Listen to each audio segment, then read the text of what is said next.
విశ్రాంతి కలిగిస్తుంది. బహుశా మీరు అందరూ వేరే వేరే విషయాలు పరిగెడుతున్నారు.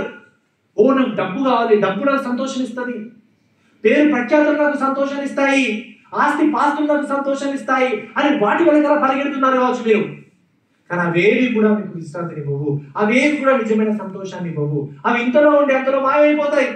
అవి మీతో పాటు మీ యొక్క సమాధిలోనికి రావు, మీతో పాటు నిత్య జీవానికి రావు.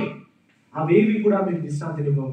కానీ క్రీస్తును కలిగి ఉంటే నిజమైన విశ్రాంతి, నిజమైన సంతోషం, నిజమైన ఆనందం అనేది క్రీస్తులో దేవుడు మనకు అనుగ్రహించకపోయినా. మరి నిజంగా మనలో ఉన్న ఎంతమంది క్రీస్తేనా ఆనందం, క్రీస్తేనా విశ్రాంతి అని ఎంతమంది భావిస్తున్నాం? ఒకసారి మన జీవితాలను మనం పరిశీలన చేసుకుందాం ప్రియులారా. నిజంగా యేసుక్రీస్తు యందు విశ్వాసం ఉంచి మరి ఆయన వెంబడిస్తున్నామా? ప్రభువైన యేసుక్రీస్తు వారు తిరిగి లేచినటువంటి పునరుత్థాన దినానికి మనం ప్రాముఖ్యతనిచ్చి ఆదివారాన్ని చాలా సీరియస్ గా తీసుకుంటున్నామా లేదా? ఒకసారి మన జీవితాలను మనం పరిశీలన చేసుకుందాం ప్రియులారా. అందరూ కూడా కళ్ళు మూసుకొని